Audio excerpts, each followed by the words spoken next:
Okay, so we got oil in it. I've checked it. I had to drain some out because I had too much.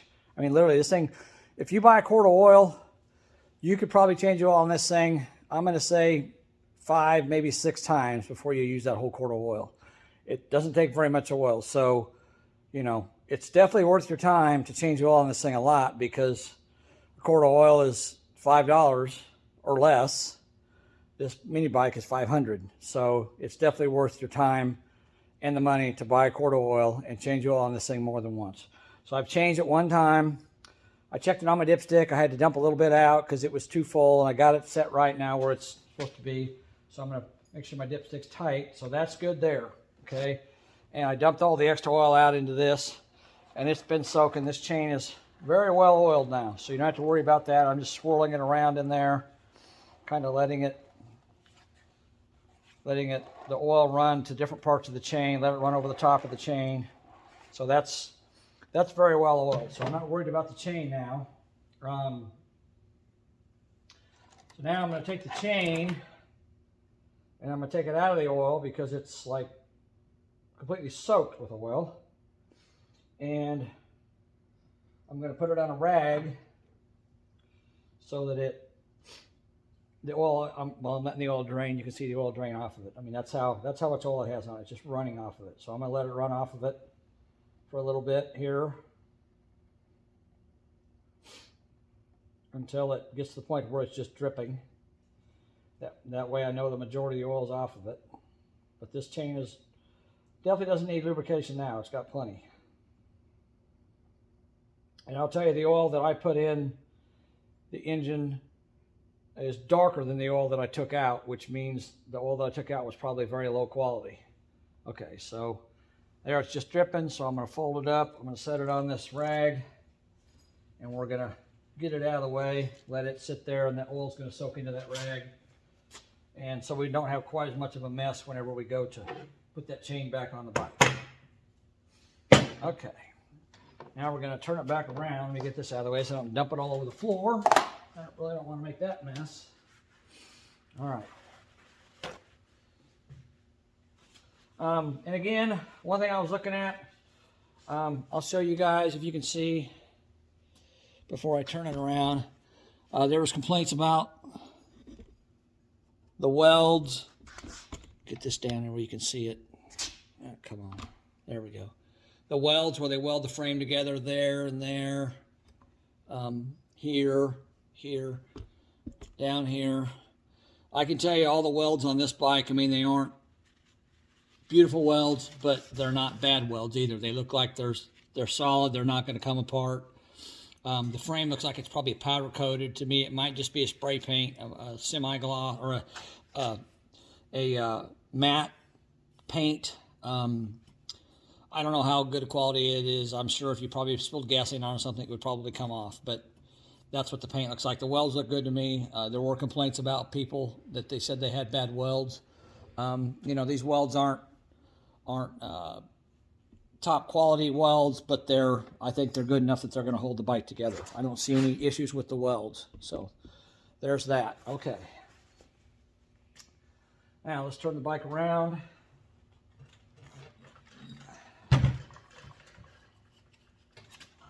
And set it back down here so we can get to the rear tire. Now, while I got the spark plug out, I'm going to take my funnel and put it over the spark plug hole. It's not a very big hole, so my funnel won't even fit in it. But I'm going to take basically just a few drops of oil, if I can get it to go.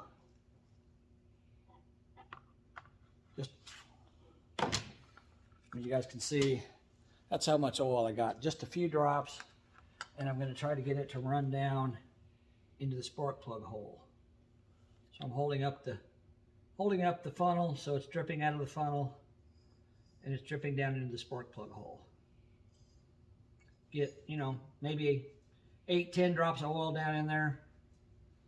And all this is going to do is just going to help lubricate the cylinder, so when you start it up, It's got plenty of lubrication. It's probably going to smoke when I first start it up because it's got oil in the cylinder, but that's no big deal. I'd rather have smoke than a dry cylinder. So I've probably got 10, 12 drops of oil that drip down into that spark plug hole now. So that's good. And again, I'm going to reach around here, pull the starting rope, crank it over, and I can tell you just by feeling it that it already feels smoother. So that made a difference putting that oil in that cylinder. Definitely feels a lot smoother. Now the piston's moving up and down the cylinder. It's lubricating it. So when I go to start it up, it's going to have all the lubrication it needs to start and not have to worry about having any problems with it. Okay, so now we can put all that back together. The spark plug, one thing you want to check is right here, there's a little wire that comes out over the top of the spark plug right here. And there's another little wire that pokes up out of the bottom of the spark plug. There should be a gap between those two wires. This gap here is probably about the thickness of maybe a half a dozen sheets of paper. Should be a gap probably around 15 thousandths for you mechanic guys, but for you guys who aren't mechanical, you should see a gap in there.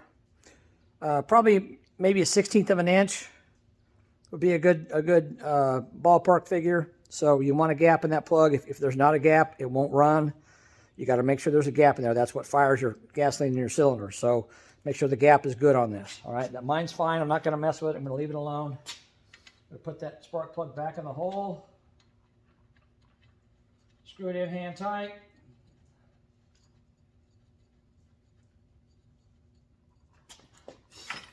And we're going to get our ratchet and our 14 millimeter. Oh, that's a 16. Where's my 14 at? 12. Let's see, I had a 14 millimeter. Oh no, I'm sorry, 16. That's right, it was a 16. Never mind. My 16 millimeter socket. That's what size the spark plug is. And we're gonna, again, when you tighten it down, it just has to be snug. Doesn't have to be cranked on real hard. Just make sure it's good and snug in there. Put your spark plug wire back on. Make sure it snaps down. You feel it. You can feel it snap down on there. You push it down. Make sure it's all the way down. Put your little spark plug wire back in the clip it goes into. All right, just like that. Okay, so that's all done. Now I'm going to put this cover back on. Again, I got to finagle it back in place. So this cover, this part where all the holes are, goes to the muffler. So it goes to the front of the engine. So this cover goes on there like this. So this is the front, this is where the muffler is. Okay. So let me try to finagle this cover back in place if I can. Hopefully I can.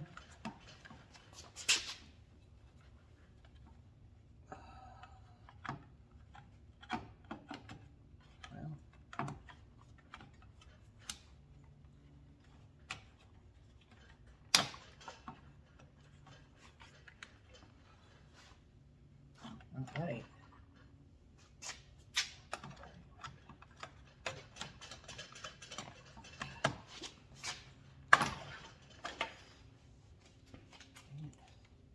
Okay.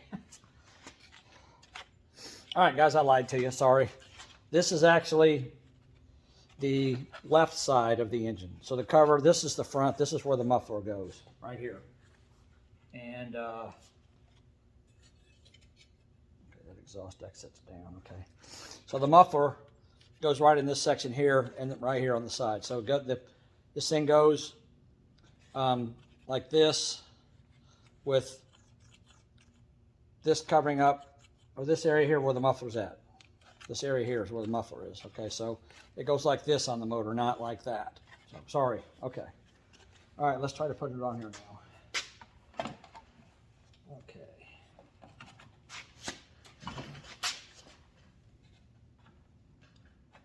And I haven't cut the cover. I thought I'd try to get it back on there without cutting it. See how hard it is to get on. I think once you get the hang of it, it'll probably be fine.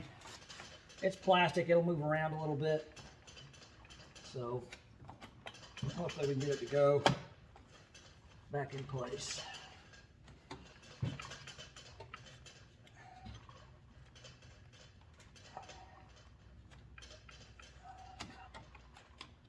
There we go. Yep. Okay, yeah, it fell in pretty easily, so not bad for that. Okay, so put that screw back in there. It's only got one screw, like I said, that holds it in. So again, you want to make sure this screw's snug because it's only one screw. So let's make sure it's snug, get it in there good. All right.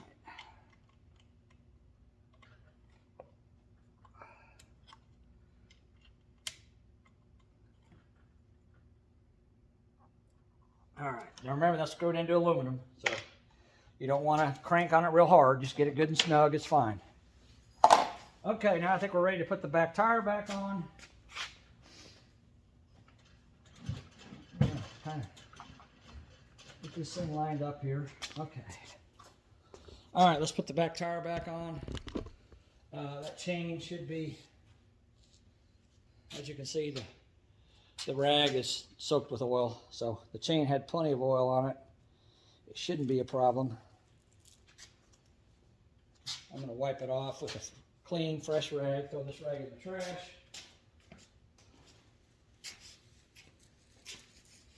All right, let's wipe this off. Just take a rag and kind of run down it, you know. You don't want to wipe all the oil off of it, but you don't want it to be flinging everywhere either. So, all right, we got that. We're going to put that back in place. And they may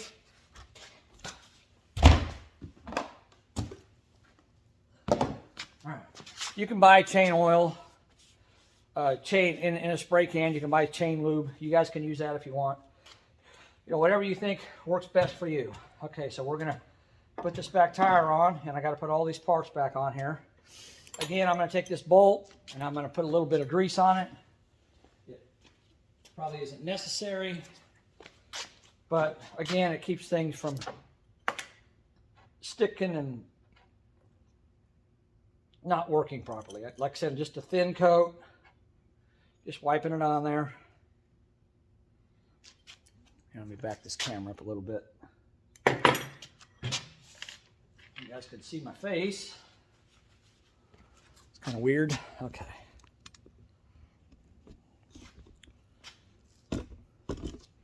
All right, there.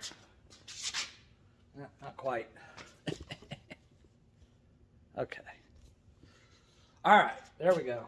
Okay, now, so I'm going to take this bolt, put a little bit of, that's way too much. Just a little bit of grease on your finger. Just rub it on there. You know, you can put it all the way down and put a little bit on the threads if you want to. It's just going to keep this thing over time. This is going to get moisture in it and it's going to rust, and you're not going to be able to get this thing apart. So if you do this now, it'll prevent it from rusting and sticking together because this grease will keep the water away from it. So, and you're probably going to ride the bike through a mud puddle or whatever. You know, it's going to get water in it. Okay, so, and remember when you put this side together, you got to put the brake caliper in place. So it goes over the brake disc. So I got to pull this tire back out. And the brake caliper goes, there's a little pin, if you guys can see that. I don't know if you can see it or not, but there's a pin there. And then the axle bolt goes through the brake caliper as well. The brake caliper bracket, I should say, not the caliper itself.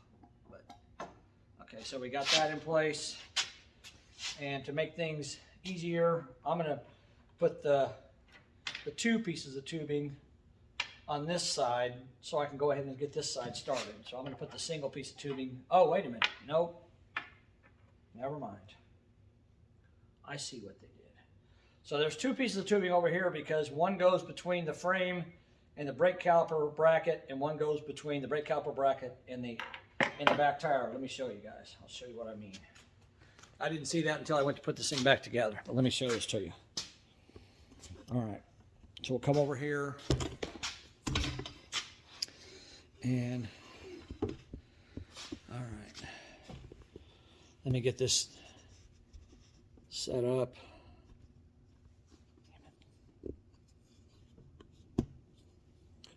Okay. Now, if you guys can see, Here's your brake caliper or your axle mount out here on the frame. Then you got your brake caliper bracket right here where my finger is, and then your tires in there. So you got a gap here and a gap here. So that's where those two pieces of tubing go. Okay, so they go in between there. I'll leave the camera there and show you how it goes. Okay, so you put your bolt in. You put one of the spacers in there, and you put your bolt through the bracket, and then you put your other spacer like that. Put the bolt through that spacer, and you want to make sure. Oh, this is important. All right, let's scoot over here.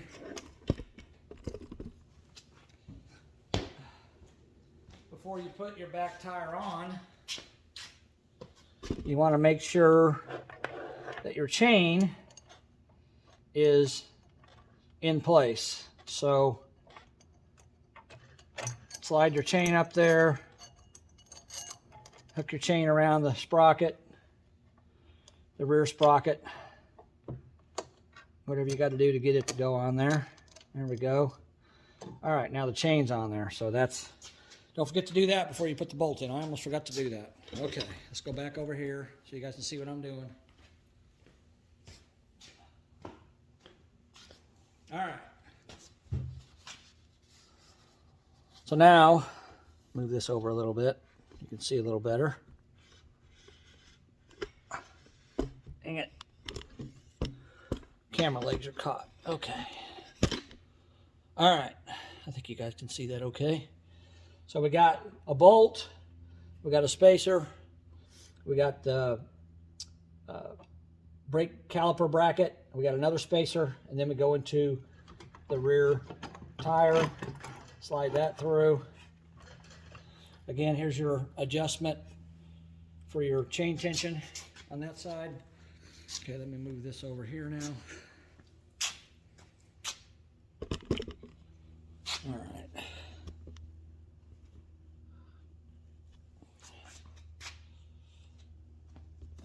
Back it up a little more. Okay. All right, so we got that through. Then we need to bring the bolt through all the way through the wheel on this side. Put this spacer in there. And that one's going to be a little bit tricky because you got everything in the way. You got the chain on. I think I can do this with the chain on. I may have to take the chain back off. I don't know.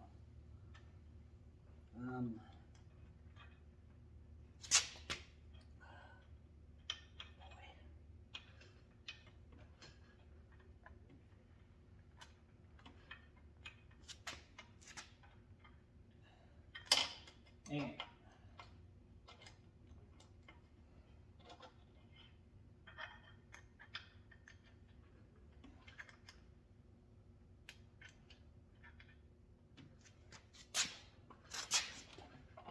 well, I know that dropped out the bottom when it came apart. So take the grease out of the way.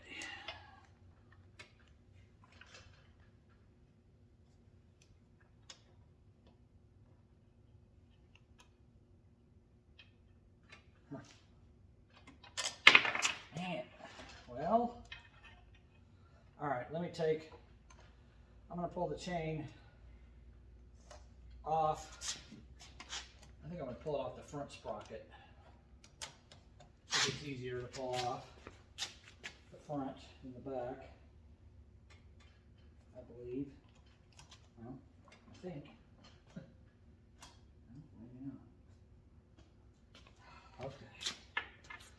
I guess not. That's not easy either. Okay, yeah, there we go. All right, so I pulled the chain off the back sprocket, so I can kind of rotate this thing back a little bit to get this spacer. This is kind of a pain to do, guys, so you just have to work with it. There we go. We can put it right kind of down in there. There we go. All right. Now, well, okay. Here's what I can see I need to do. I need to get the chain where the bolt's in between the chain. and then put the spacer in, like that. There we go. And then we can lift. If you put the spacer right through here, tilt the tire down with the chain off. But just remember to make sure the chain is on either side of the spacer. See how that is? It's on either side. Then you gotta lift the tire back up in place. Hopefully it'll go.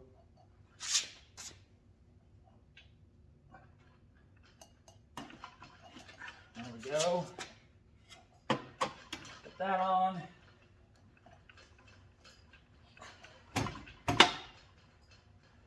All right. Your tensioner, don't forget that. Gotta put that in place. That goes there. All right. Now I'm gonna put my nut on there just to hold everything together. Okay, now I'm gonna put my chain on before I tighten anything up. There we go, that goes on. You can rotate it a little bit if you need to get the chain to go on. Like that, there we go, that's on there. All right.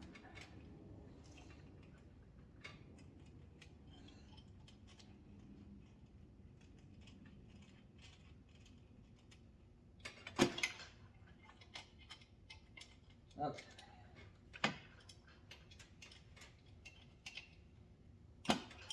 All right, so we'll put the bolt on, the nut. And what we want to do is we want to, see that's a 17 and a 14. 17 and a 14, so what we want to do is we want to tighten this up until it just starts to grab. We don't want it to be super tight, we want it to be loose. So we start to get a little bit of tension on it, okay?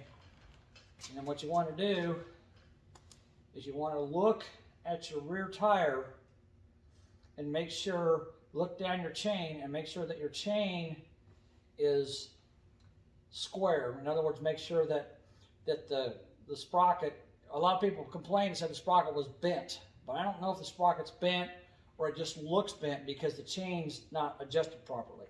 It's really easy to mistake the two. So what I'm going to do is I'm going to start on this side and I'm going to start turning the chain tensioner down, because I notice when I look at this, the front of the sprocket is in further than the back of the sprocket. So you got to look down the sprocket, down the chain from the back, and make sure they're lined up. But you got to look at the sprocket too. If the sprocket is pushed in a little bit, then you want to bring this side back to bring the front of the sprocket out a little bit. So let's tighten this up a little bit. Whoop, wrong way. All right, so we're going to put the tension.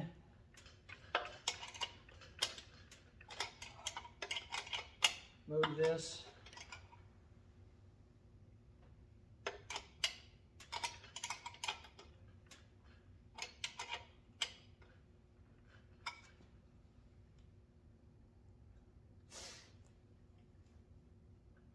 And that chain's really tight. That's too tight. Back it off a little bit.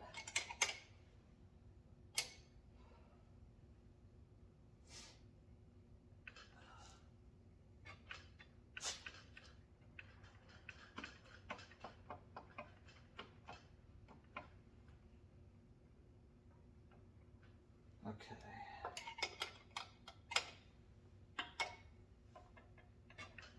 There we go. So you want to keep adjusting your chain. And I haven't even touched the other side as far as the adjustment goes. I've only adjusted this side. So what you want to do, you want to look and make sure your chain is square and doesn't have any like sideways movement in it, or it looks like it's crooked. It looks like your sprocket's bent. You want to make sure it's square and straight with the front sprocket. So you look right down it from the back and you eyeball it and make sure it's square, okay? Not worried so much about the tire, we're more worried about the chain at this point. So right there where we've got it, the chain, there's a little bit of, as you can see, it's my hand moving. There's a little bit of play, probably a half an inch up and down, 3/4 of an inch up and down with play in it. So that's pretty snug. Now we're going to go over to this side And we're going to adjust this side a little bit because I'm noticing when I look, the tire, it looks like now the tire's kind of crooked, like the back of the tire's over this way a little bit. So I'm going to try to use this tensioner to bring the tire back square again. And it's moving. I can see it moving as I tighten this up.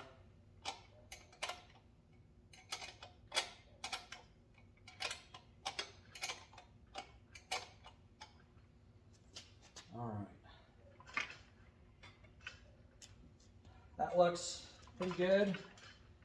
My chain looks pretty good. But when I tightened up this side, it made the chain a lot tighter. So now I'm going to back this off a little bit. Maybe half a turn. Back this one off a little bit. Maybe half a turn. All right. Now I've got, probably 3/4 of an inch. That seems a little loose to me, so I'm going to tighten it up a little more. Just have to keep working with this stuff. Just like that. Like that. That chain has got, it's probably got 1/2 to 3/4 of an inch of play in it, back and forth when I wiggle it back and forth like that. You can see me moving it just like this. See, I don't know if you guys can see that or not. Here, let me just get you in there so you can see it. So you can see what I'm talking about. Okay. Put this down here where you can see the chain. All right, so this is your chain. Just grab it. You should be able to move it up and down. You can see I probably got 1/2 to 3/4 of an inch of play in it. You want a little bit of play. This chain is new. It's going to loosen up as you ride. So when you first ride the bike, you want the chain to be tight, pretty tight, because it's going to loosen up. And every time you ride it, for the first probably 4 or 5 times you ride it, you need to check the chain tension, either when you're done riding it or before you ride it the next time, because you're probably going to have to keep adjusting it, because it's going to wear, it's going to break in.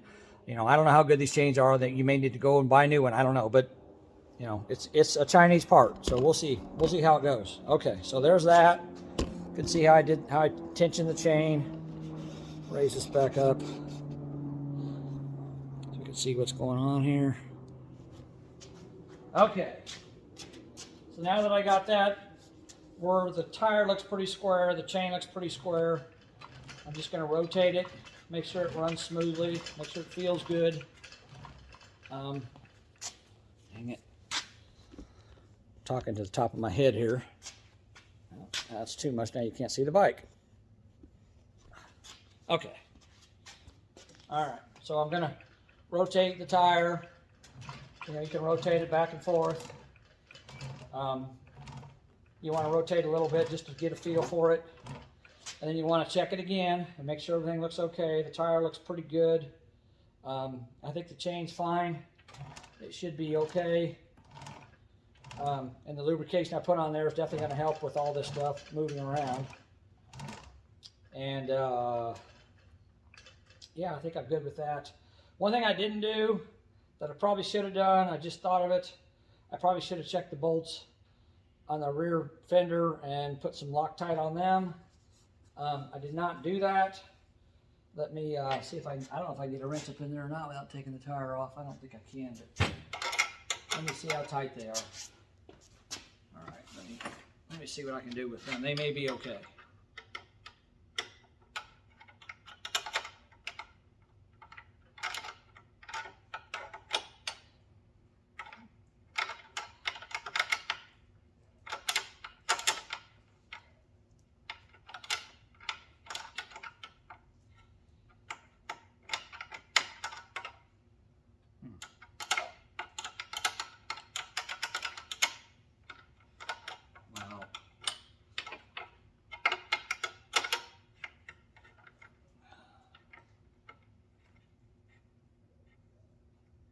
Alright, I turn that one a little bit to snug it up.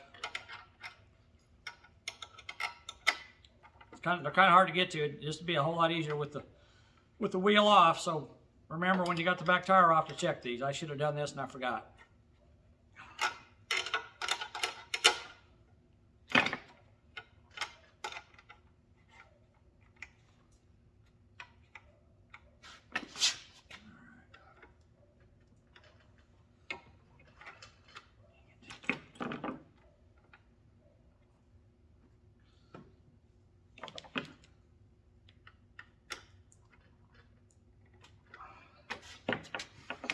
Yep.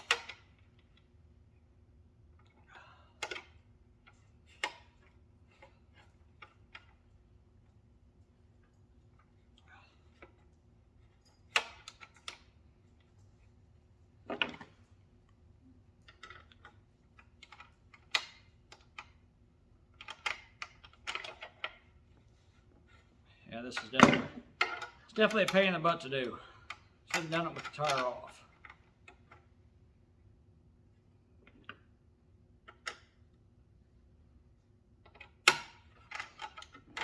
All right.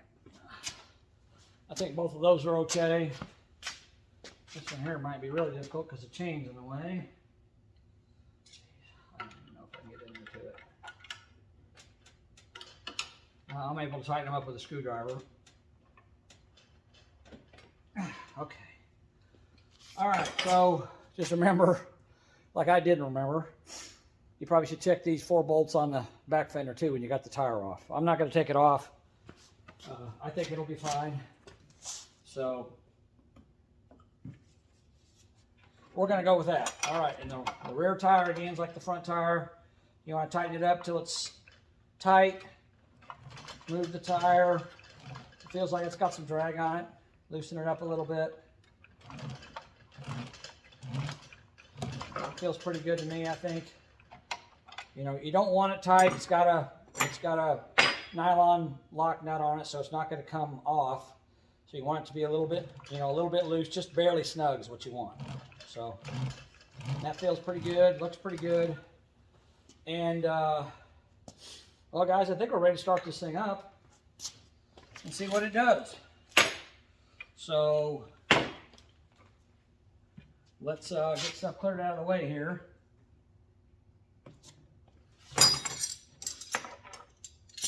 A couple things I want to show you guys before we start it.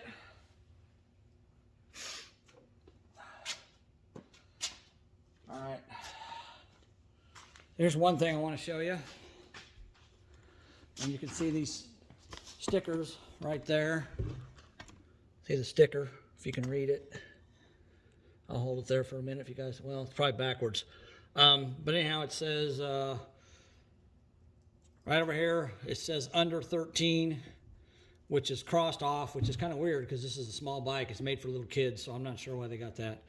But no passengers, use a helmet, don't use on public roads, don't use with drugs or alcohol, obviously. Anyhow, that's the sticker there.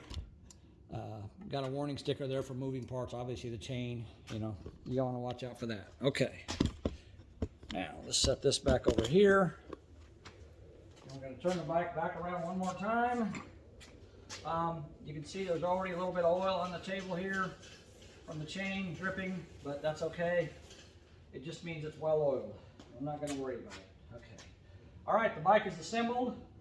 Hopefully the gas tank isn't cracked. I've had people talk about the gas tank being leaking as soon as you put gasoline in it. So we'll see how that goes.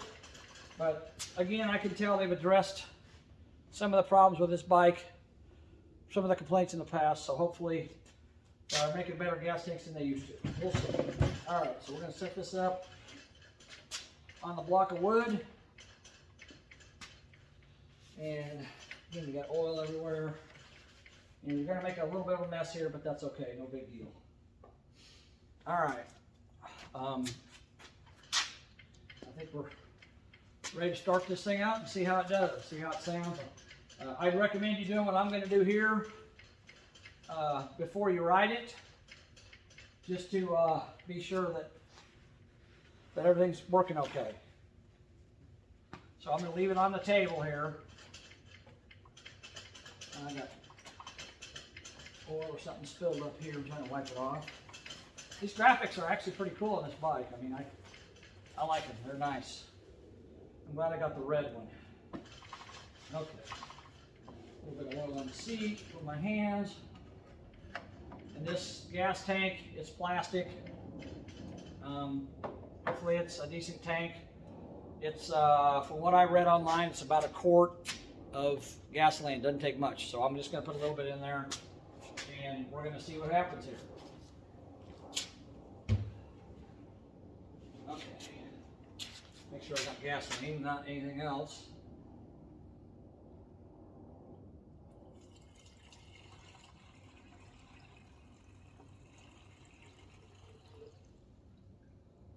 All right.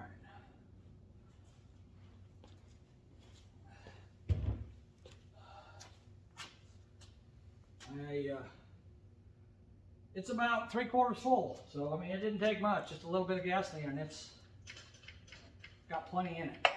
All right, the gas cap, hopefully it doesn't leak. It's got a pretty decent seal on it. I think I have heard some complaints about the gas cap leaking.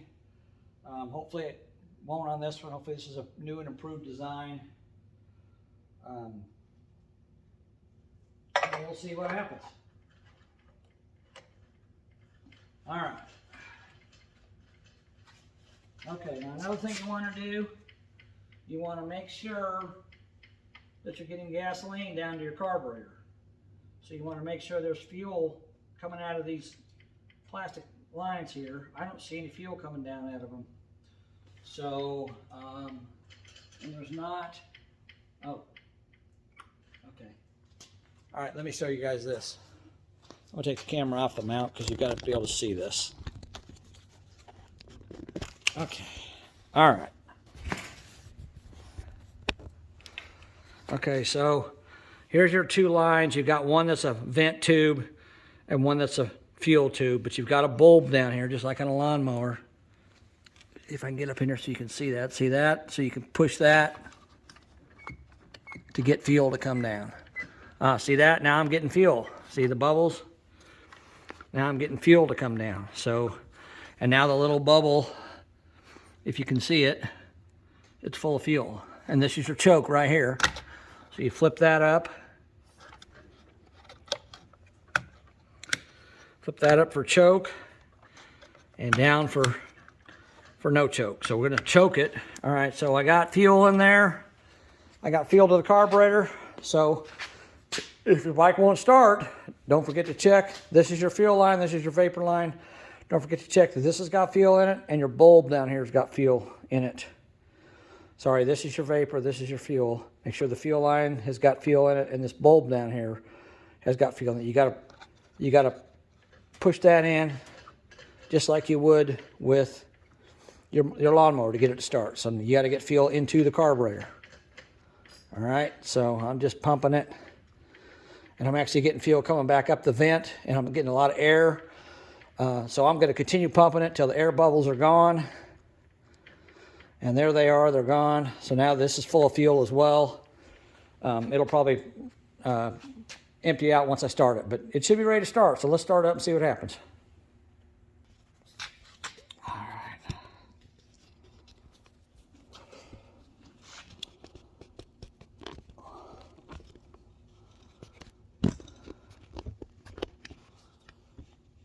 Okay, you guys ready? All right, up here, you got a switch, a kill switch. Up is off, down is on. You'll be able to see it. It's got like a little rotating circle, which is engine turning. One's got an X in it, that's off. One's just a circle by itself, that's on. So down is on, up is off. This is your throttle. And it feels pretty good now that I've lubricated it. So let's hit this puppy and see what happens. A little bit of oil, like I said, when we first started up, because of the oil I put in the cylinder. So it's running, the air running. Oh, it died on me. All right.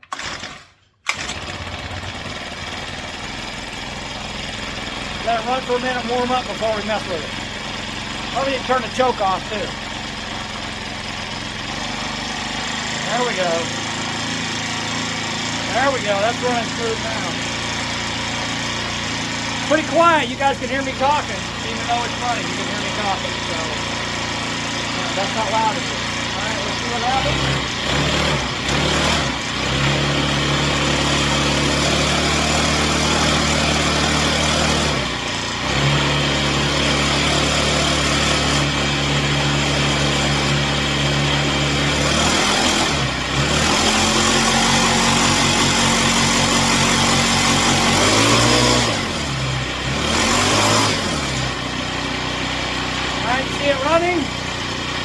look over here so you can see what's going on.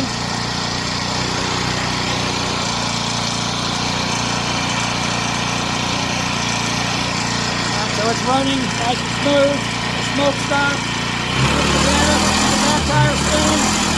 Put the brake on. Back tire stops.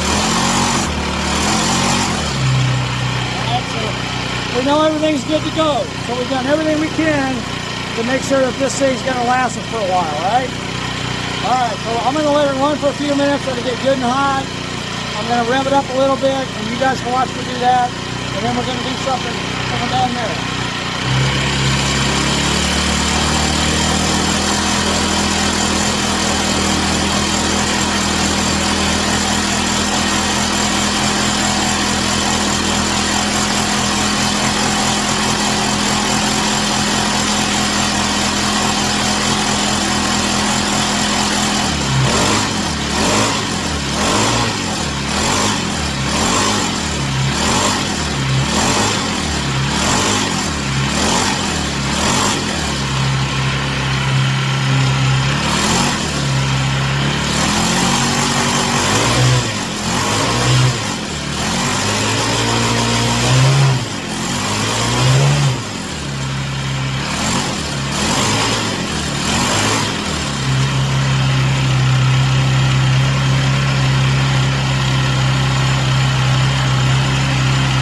This is another reason why I'm doing this on the table. If you look right down there, it's flinging oil off that chain.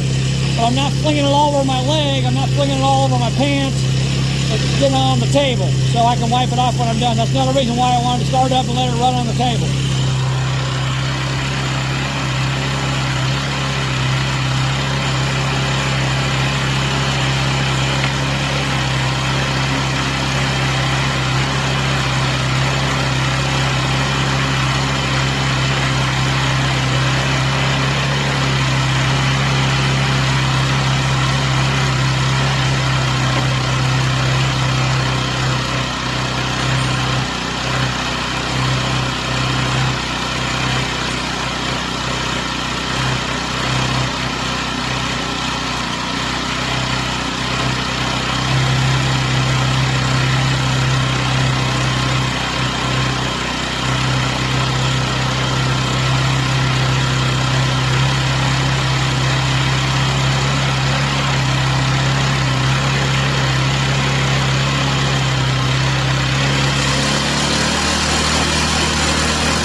Let me put this back up so you guys can see me.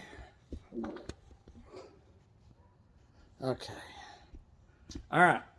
So now I've started it up. You guys heard it run. You saw everything I've done to it before I even started it. So that's kind of the things you need to do with something like this. Whether it's, again, like I said, whether it's a go-kart, a mini bike, a little mini crotch rocket, a four-wheeler. You know, if you buy it off Amazon or you buy it off the internet and it's a Chinese made, you got to understand that this stuff is low quality. That's why you're only paying, you know, I'm not paying $1,500 for this thing, I'm paying $500.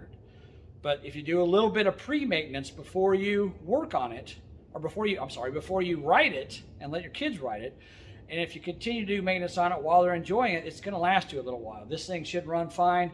Now, one last thing I'm going to do, again, like I told you before, this thing takes like 3 or 4 ounces of oil. So a quart of oil, you can change this thing 4 or 5 times, maybe 6 times before you use an entire quart of oil. So I'm going to, even though it's fresh oil that's in it and it's new, I've ran it, I've let it run, it's good and hot. Now I'm going to drain all the oil out of it and I'm going to put oil in it, new oil in it again. So let's do that. I'm going to take the pan and drain it out first, and then we'll come back and we're going to drain all the oil out that's in it and fill it up with fresh oil one more time. That way we know We've let it run. We've let it kind of have a break-in period. If there's any metal shavings or anything that was in the oil, in the engine, hopefully it's picked that up and suspended it in the oil, and we'll drain the oil out. I'm going to clean the pan out, so when we drain this oil out, we can look at it and see what it looks like. And then we're going to put oil in it again. Again, a quart of oil is $5. This mini bike is $500. So I'm trying to make it last as long as I can. So this is part of what you need to do. All right, let me pause the video. I'm going to clean the old oil pan out, the old oil out, and we're going to change the oil one more time. All right.